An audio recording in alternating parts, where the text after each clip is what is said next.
that have gone on already that I broached with St. Peter's in your behalf, only to open a dialogue so that when you all were here to visit, you would have a better idea.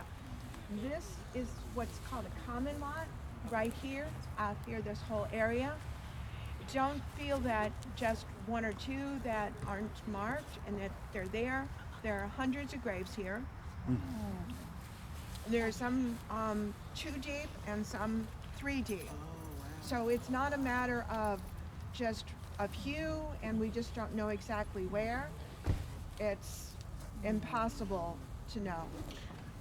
And this cemetery started, what, 1856?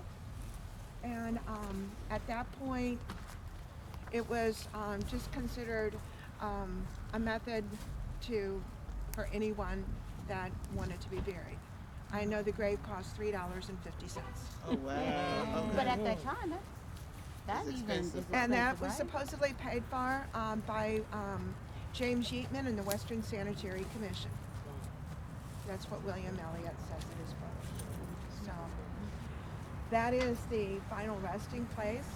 It's nice to have a better location than somewhere out there. Right. And of course, you know, Archie has such an important story that I asked them to think about what might be possible if we all wanted a monument. And he shared a bit of that with me, but I'm going to ask Rick to talk more about that because I know he knows exactly where. This is important. The trustees were absolutely thrilled to be able to be part of this discovery, and they would like to be part of recognizing the fact that he's here, but in not knowing where in this section and not wanting to put something in the middle of them, you know, where they have offered the small triangle.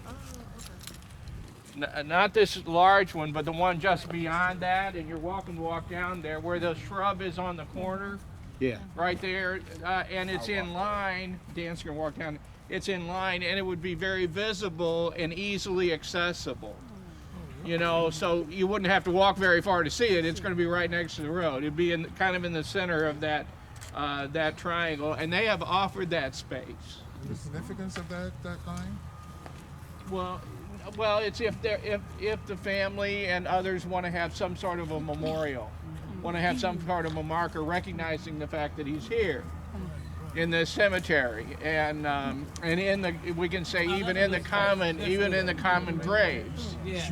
But it would be in line. It would be kind of where Dan is, and it'd be in line with the common graves, but it wouldn't actually be on it. And since we can't possibly know exactly where he is, that would be a place of prominence that a lot of people are going to be driving by as they enter the cemetery. And as you can see, this is a very active place, especially today with 6 burials. So they have offered that space at no cost to anyone, and the cost would be incurred in a foundation and a monument, whatever, if folks might want to decide to do. Now, that doesn't mean there has to be one. Right. That just means they've offered. We laid some groundwork to get that accomplished, and we'd be delighted to assist with that process if that's something people wanted to do in the future. So, to acknowledge even further his contributions and his amazing recognition in the staff. Well, let me ask everybody, because I would like, because he always spearheads. You don't want to do it, somebody else can do it, because you know I don't know anything about prayer, as bad as I've been. But to hold hands and do that, if that's too hokey pokey for you guys, Just to let